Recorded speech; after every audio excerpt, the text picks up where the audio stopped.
الرحمن الرحيم. أعزائي طلاب وطالبات الصف الخامس الابتدائي، هنستكمل الحديث عن الدرس الأول موقع مصر الفلكي.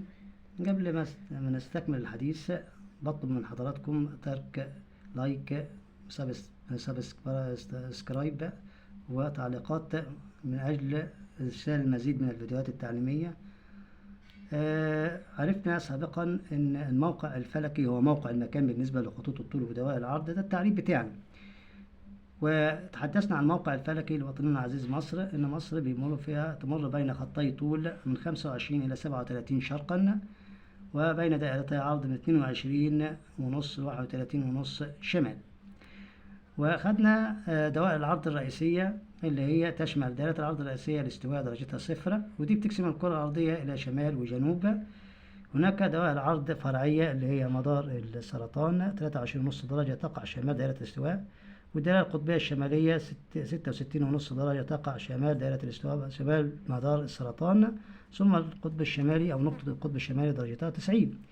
بينما نصف الكرة الجنوبي دائرة مدار الجدي يقع جنوب دائرة الاستواء عند 23.5 درجة، والدائرة القطبية الجنوبية 66.5 جنوب مدار السرطان، و90 درجة نقطة القطب الجنوبي جنوب الدائرة القطبية الشمالية.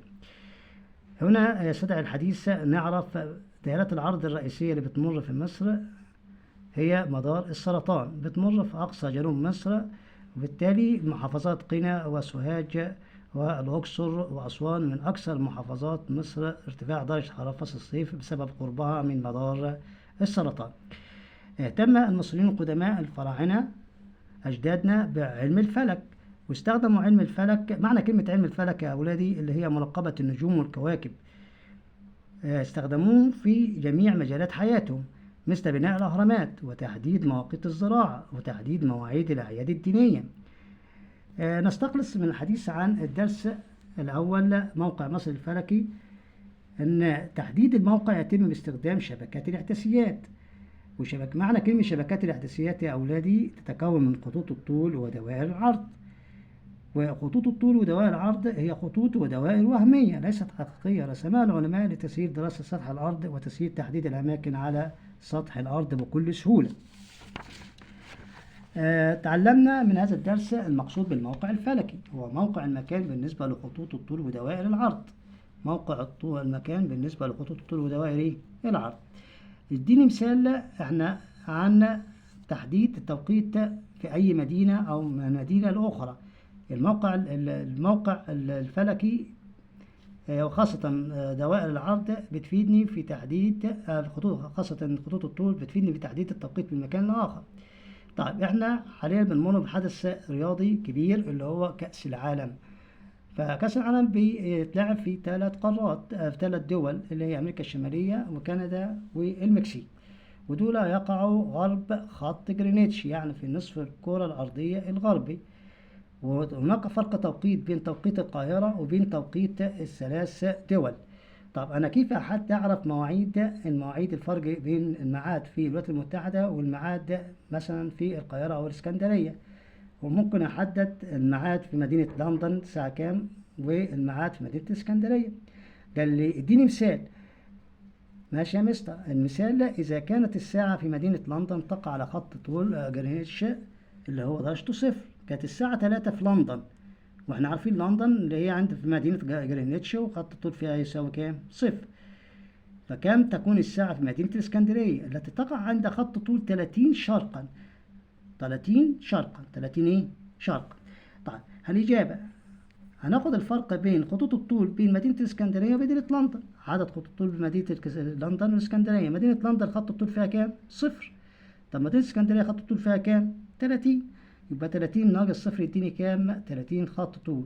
يعني احنا بين مدينة الإسكندرية وبين مدينة لندن اللي تقع على خط جرينتش 30 خط طول. طيب هناخد الفرق بين الوقت بين مدينة لندن والإسكندرية.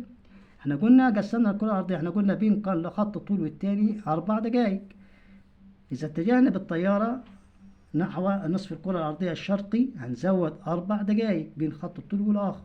أما إذا اتجهنا عكس ناحية الغرب بننقص 4 دقائق بين خط الطول والآخر. عدد خطوط الطول في 4 لأن أنا بتجه شرقا فبزود بزود 4 دقائق بين خط الطول والآخر. أنا عندي كام خط طول؟ 30 خط طول. بزود كام؟ كل خط طول من 30 و4، يبقى 30 في 4 يديني 120 دقيقة. 120 دقيقة فرق. طب 120 دقيقة، احنا الساعة يا أستاذ تحويل الدقائق لساعات. ال 120 دقيقة الساعة فيها كام؟ 60 دقيقة. طب أنا عندي 120 على 60 يديني كام؟ ساعتين. يبقى الفرق بيني وبين مدينة لندن ساعتين. طب إذا كانت مدينة لندن الساعة فيها 3، يبقى في اسكندرية كام؟ الساعة كام؟ 5.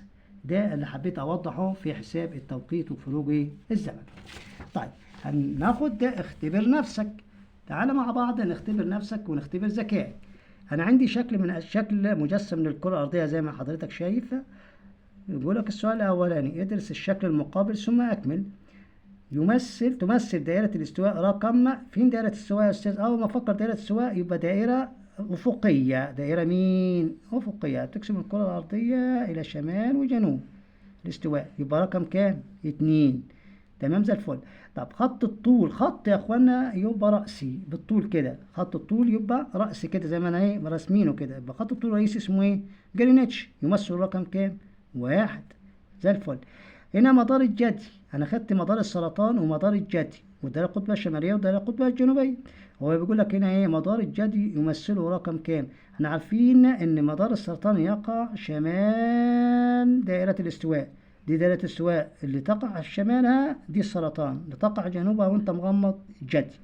يبقى هنا مدار الجدي يمثله رقم كام؟ 4. يبقى لو جالي اي مجسم للكرة الارضية اعرف استخرج المعلومة بكل سهولة. السؤال التالي: بما تفسر بما تفسر يعني كل السبب. ليه شروق الشمس اولا على الاجزاء الشرقية قبل الاجزاء الغربية من الكرة الارضية؟ ليه الشمس بتشرق في الجزء الشرقي قبل الجزء الغربي؟ هقول ان الارض زي ما شرحناها قبل كده بتدور حول نفسها من الغرب الى الشرق كل كام؟ 24 ساعة امام الشمس. امام ايه؟ الشمس. يبقى انا حطيت التفسير بتاعي. طيب اهمية خطوط الطول ودوائر العرض، انا جبت لك الاتنين مع بعض عشان ابقى في كده ايه، ابقى لميت الاتنين مع بعض. اهمية خطوط الطول ودوائر العرض: اول حاجة رقم 1 تحديد الاماكن. الاتنين مع بعض بيشتركوا في تحديد الأماكن والمواقع على سطح الأرض. ده أول حاجة. تاني حاجة خطوط الطول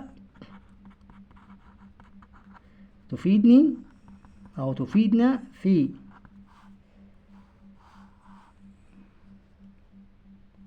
تحديد فروق التوقيت، لسه شارحينها قبل كده.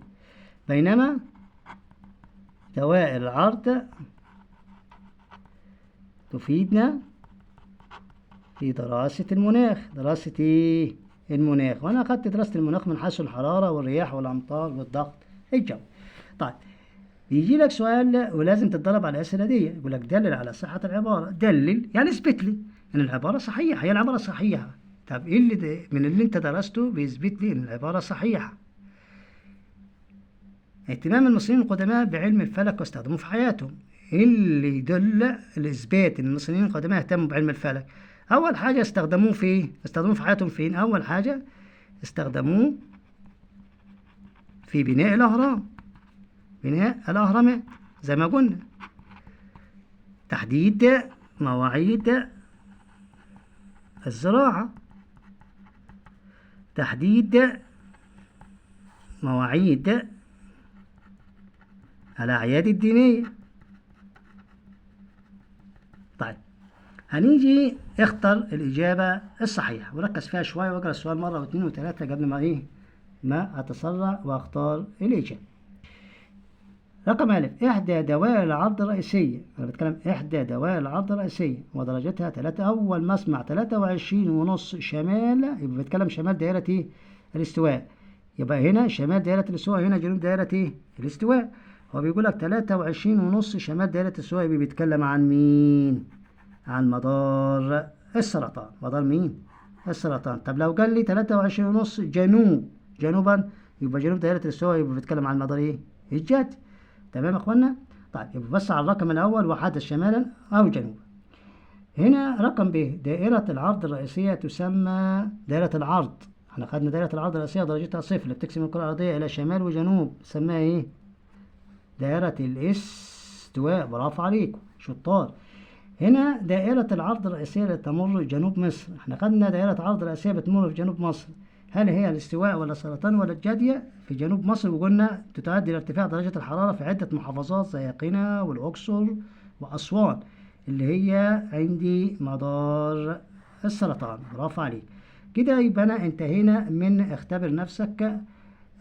في أسئلة كتيرة متنوعة، حاول أحل أكبر قدر من الأسئلة، ولو في أي تعليقات أو في أي حاجة عاوزين تستفسروا عنها ممكن تبعتولي تعليقاتكم وأنا هتابعها وأرد على حضراتكم. والسلام عليكم ورحمة الله وبركاته.